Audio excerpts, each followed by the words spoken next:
আমি আমার বন্ধুদের প্ররোচনায় পড়ে জিনার মতো কাজে নিজেকে জড়িয়ে ফেলেছি, নাউজুবিল্লাহ। এখন এই পাপের জন্য খুব অনুশোচনা হচ্ছে। দেখুন, শয়তানের সবচেয়ে বড় অস্ত্রের নাম হলো নৈরাশ্য। শয়তান মানুষকে আশাহত করে দিলে এটা হয় তার সবচেয়ে বড় সাকসেসের বিষয়। আর ইমানদারের কাজ হলো কোনোভাবে শয়তানকে সাকসেস হতে না দেওয়া। আল্লাহ বলেছেন, লা তাকনাতু মির রাহমাতিল্লাহ, আল্লাহর রহমতের আশা কখনো তোমরা ছেড়ে দিবে না, কখনো নিরাশ হবে না। ইন্নাল্লাহা ইয়াগফিরুয যুনুবা জামিআ, আল্লাহ সকল গুনাহ মাফ করে দিবেন। এমন কোন পাপ নেই যে পাপ আল্লাহ মাফ করবেন না। ক্ষমার অযোগ্য বলতে পৃথিবীতে কোনো পাপ নেই। শিরকে আল্লাহ মাফ করবেন না যে কোরআনে বলা হয়েছে, এটারও ভুল মিনিং আমরা অনেকে জানি। এটার সঠিক মিনিং হলো, পৃথিবীতে যদি কেউ শিরক করার পরেও তওবা করে, ফিরে আসে, অনুশোচনা করে, আল্লাহ মাফ করে দেন। যদি শিরক নিয়ে মারা যায় সেটা মাফ হবে না। অতএব জেনায় লিপ্ত হয়ে গেছেন কোন তরুণ, নিজের পাপ বুঝতে পেরে আল্লাহর কাছে ক্ষমা প্রার্থনা করেছেন, আর কখনো সে পথে ভুলেও পা মারাবেন না এ মর্মে সংকল্প করেছেন, এই কাজগুলো যদি কেউ করেন আল্লাহ তাআলা নিঃসন্দেহে তার গুনাহ মাফ করবেন। এবং আল্লাহর প্রতি সেই আত্মবিশ্বাসে আস্থা থাকতে হবে। বিধায় হতাশা নয়, বরং আল্লাহর প্রতি আত্মবিশ্বাসী আমাদের থাকতে হবে। তওবা করার পর কোনো না কোনো ভাবে গুনাহ হয়ে যায়, দ্বীনি ঈমান কিভাবে বাড়াতে পারি? মানুষের দুর্বল ঈমান, এটাকে শক্তিশালী করবার জন্য আমাদের হতাশ হওয়া চলবে না। কুল্লু বনি আদম খাত্তা, নবীজি বলেছেন প্রত্যেক আদম সন্তান, মানুষের প্রত্যেকটা সদস্য অপরাধী। অর্থাৎ এমন কোন মানুষ পৃথিবীতে নাই, নবী আলাইহিস সালাম, আম্বিয়া আলাইহিস সালাম ছাড়া, যে মানুষ ভুলের ঊর্ধ্বে বা পাপের ঊর্ধ্বে। মানুষ হিসাবে ভুল হবেই।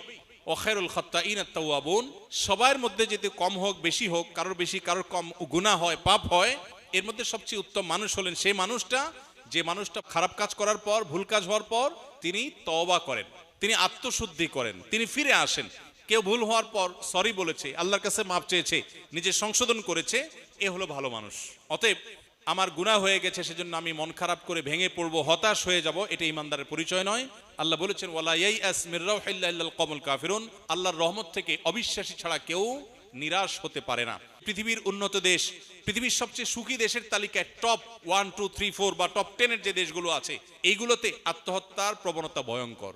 আমাদের দেশে এখন মানুষের বৈষয়িক এবং জাগতিক যতটা উন্নতি আছে, 2, 3, 4 দশক, 2, 4, 5 যুগ আগে আমরা চলে গেলে দেখব দেশে অবকাঠামো এত উন্নত ছিল না, এত জিনিসপত্র, এত সম্পদ মানুষের ছিল না, এত খাবার দেশে ছিল না, কিন্তু মানুষের সুখ এখনের চাইতে বেশি ছিল।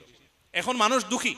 এখন আমাদের তরুণদের মধ্যে আত্মহত্যার যে প্রবণতা, শিক্ষিত কলেজ বিশ্ববিদ্যালয় পড়ুয়া ছেলেদের মধ্যে, মেয়েদের মধ্যে যে পরিমাণ আত্মহত্যার প্রবণতা, এটা যত পেছনে যাবেন আমাদের দেশে এটা এতটা ছিল না। এটা কেন হয়েছে? বৈষয়িক উন্নতির অভাব হয় নাই, বরং অগ্রগতি হয়েছে। অভাবটা হয়েছে ঈমানের। এজন্য আল্লাহ বলেছেন, আল্লাহর রহমতের আশা ছেড়ে দিয়ে এই যে আত্মহত্যার দিকে মানুষ যায়, কেন যায়? কারণ আশা ছেড়ে দিছে, সে মনে করে তার বেঁচে থাকার কোনো মানে নাই। আল্লাহ বলেছেন এটা কাফিরদের মধ্যে হতে পারে, কোনো ইমানদার আশাহত হতে পারে না। সে দেয়ালে পিঠ থেকে গেলেও বিশ্বাস করবে যে আল্লাহ হেফাজত করবেন। এজন্য আল্লাহর প্রতি বিশ্বাস রাখতে হবে। গুনাহ হয়েছে, আমি আশাহত হব না, আমি আল্লাহর রহমতের প্রতি আশাবাদী থাকবো। আল্লাহ তাআলা আমাকে ক্ষমা করবেন এবং আল্লাহর রহমতের দিকে নিয়ে যাওয়ার তৌফিক দান করবেন। আইভিএফ চিকিৎসা করা ইসলাম সম্মত কিনা? আইভিএফ বা টেস্ট টিউব বেবির যে প্রক্রিয়া বা পদ্ধতি, এটা ইসলাম সম্মত এবং শরিয়া অনুমোদিত হবে তখনই যদি সেখানে কোনো প্রকার হারামের সংশ্লেষ না থাকে। কোন দম্পতি তারা স্বাভাবিক প্রক্রিয়া যখন সন্তান হয় না, তারা যদি টেস্ট টিউব প্রক্রিয়ায় বেবির বাবা মা হতে চান, শরিয়ার দৃষ্টিকোণ থেকে মৌলিকভাবে সেটা নিষিদ্ধ না। তবে শর্ত হলো সেখানে শরিয়া পরিপন্থী কোনো কিছু হতে পারবে না। যেমন স্বামী এবং স্ত্রী উভয়ের শুক্রাণু ডিম্বাণু কালেক্ট করা হবে, এখানে অন্য কারোর শুক্রাণু ডিম্বাণু কালেক্ট করা হলে সেটা পরিষ্কার জেনা হবে এবং হারাম হবে।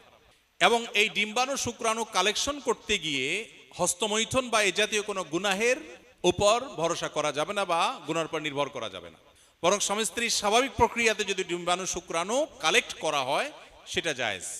তৃতীয়ত, এই শুক্রাণু ডিম্বাণু কালেক্ট করতে গিয়ে যদি সতরের অংশটা নার্স বা কর্তব্যরত চিকিৎসা সংশ্লিষ্ট অন্যদা তাদের সামনে উন্মুক্ত করতে হয়, সেটা হারাম। সন্তানের বাবা মা হতে গিয়ে আপনি এটা হারামে লিপ্ত হওয়ার সুযোগ নেই। লিগ্যাল ওয়েতে শরিয়ার মধ্যে থেকে আল্লাহ আপনাকে তৌফিক দিলে আলহামদুলিল্লাহ, না হলে আপনার আল্লাহর ফয়সালাকে মেনে নেবেন।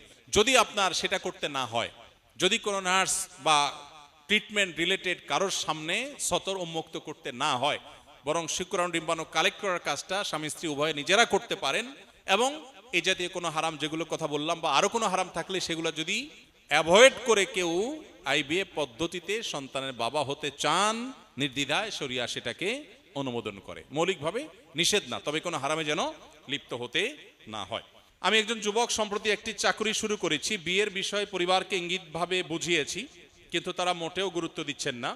তারা চান আমার বিয়ে যেন ইউরোপে বসবাসরত কোনো বাংলাদেশি প্রবাসী মেয়ের সাথে হয়, কিন্তু আমি দেশে থেকে জীবন গড়তে চাই। আমরা সিলেটিরা কষ্ট করে পরিবারকে রাজি করালেও আমাদের সিলেটে প্রায় সব মেয়ের অভিভাবক দেশে চাকরি বা ব্যবসা করা ছেলেদের গুরুত্ব দেন না, বিশেষ করে ইউরোপ প্রবাসী হলে ছেলে হলেই হয়েছে। এই অবস্থায় আমরা যারা চরিত্র হেফাজত করার জন্য বিয়ে করতে চাই, আমাদের কি করা উচিত? বিশেষ দ্রষ্টব্য, নিজেকে হেফাজতে রাখতে আমি প্রায় রোজা রাখার চেষ্টা করি। আমার বাবা এখানে আছেন, দয়া করে এই বিষয়ে কিছু পরামর্শ দিলে উপকৃত হব। মাশাআল্লাহ, আসামি হাজির। দেখেন, এই প্রশ্নটা টু মাচ কমন। আমরা যেখানেই যাই প্রশ্নোত্তর সেশনে এই প্রশ্ন আসবেই। তো এই ধরনের প্রশ্ন ব্যাপকভাবে আমাদেরকে পেতে হয়।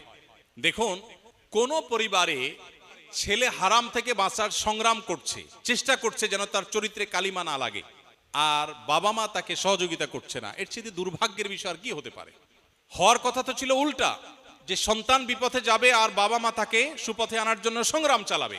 কিন্তু এখানে উল্টাটা হয়েছে, যে সন্তান বাঁচতে চায় হারাম থেকে, বাবা মা তার সে আকুতির গুরুত্ব অনুধাবন করতে পারছেন না। যে বাবা সম্পর্কে এটি লেখা হয়েছে, এরকম আর অনেক বাবা থাকতে পারেন, আমরা পার্টিকুলার কোনো কেসের বাইরেও জেনারেলি বলতে পারি। নবী করিম সাল্লাল্লাহু আলাইহি সাল্লাম বলেছেন, তোমাদের সন্তানদের যখন বিয়ের বয়স হবে, তারা যখন উপযুক্ত হবে, এরপর যদি উপযুক্ত পাত্র পাত্রী পেয়ে যাও, তাহলে তোমরা বিবাহ দিতে দেরি করবে না, বিলম্ব করবে না, বিবাহ দিয়ে দাও। যদি না দাও, তাহলে সেক্ষেত্রে এর ফলশ্রুতিতে যে ফিতনা ছড়িয়ে পড়বে, এর ফলশ্রুতিতে যে গুনাহের সয়লাভ হবে, হারাম রিলেশন তৈরি হবে, এর দায়ভার কিন্তু ওই বাবা মাকেই বহন করতে হবে। সন্তানের গুনাহ তো হবেই, সে অপরাধে লিপ্ত হওয়ার কারণে, বাবা মার অবহেলার কারণে যে হারাম পর্যন্ত গিয়েছে, গড়িয়েছে, সেটা দায়ভার কিন্তু বাবা মাকে নিতে হবে। এজন্য দায়িত্বশীল বাবা মার পরিচয় আমাদেরকে দিতে হবে। আমরা আমাদের সন্তানদের চরিত্রের মূল্য আমরা বুঝি না। একটা সামাজিক এক ট্যাবু আমাদেরকে আটকে ফেলেছে। বেশিরভাগ ফ্যামিলিতে বাবা মার চিন্তা যে সমাজে মুখ দেখাবার মতো কিছু একটা ছেলেকে করতে হবে, তারপর বিয়ে করাবো। নাম দিয়েছি নিজের পায়ে দাঁড়ানো। আরে সন্তানকে আরেকজনের পায়ে দাঁড়ায় আছে নাকি? নিজের পায়ে তো দাঁড়ায় আছে সে। নিজের পায়ে দাঁড়াবার নাম করে সন্তানকে হাজার হাজার লাখ লাখ টাকা কামানোর আগ পর্যন্ত বিয়ে না দেওয়া, এটা অভিভাবক হিসাবে, একজন মুসলমান হিসাবে সুস্পষ্টভাবে আল্লাহর অবাধ্যতা, আল্লাহ রাসূলের অবাধ্যতা। অতএব কোন রকম মহরের টাকা জোগাড় করে স্ত্রীর ডাল ভাতের টাকা জোগাড় করবার ব্যবস্থা যদি সন্তান করতে পারে, বাবা মার কর্তব্য হয়ে যায় সেই সন্তানকে বিয়ে দেওয়া। শরিয়ার সুস্পষ্ট ফতোয়া শুনেন, কোন বাবা মা যদি শরীয়ী কোন গ্রহণযোগ্য ওজর ছাড়া নিছক পার্থিব বিষয়ে টাকা পয়সার মোহে পড়ে, সামাজিক ভাবসাবের মধ্যে পড়ে তিনি যদি সন্তানকে বিবাহ বিলম্ব করতে থাকেন এবং বছরকে বছর পিছাতে থাকেন, তাহলে সেক্ষেত্রে সেই বাবা মার অভিভাবকত্ব শরিয়ার দৃষ্টিকোণ থেকে আর থাকে না। তখন সন্তান এলাকার মুরব্বী আলেম ওলামাদের অভিভাবক বানিয়ে বিয়ে করবার অধিকার তার চলে আসে। অতএব এই জঘন্য কাজ থেকে আমাদের বেঁচে থাকার চেষ্টা করতে হবে। মনে রাখবেন, রিজিক দেওয়ার মালিক আল্লাহ তাআলা। আল্লাহ কোরআনে বলেছেন যে আনকিহুল আয়ামা মিনকুম ওয়াস-সালিহিনা মিন ইবাদিকুম ওয়া ইমাইকুম ইন ইয়াকুনু ফুকারা আয়ুগনিহিমুল্লাহু মিন ফাদলি।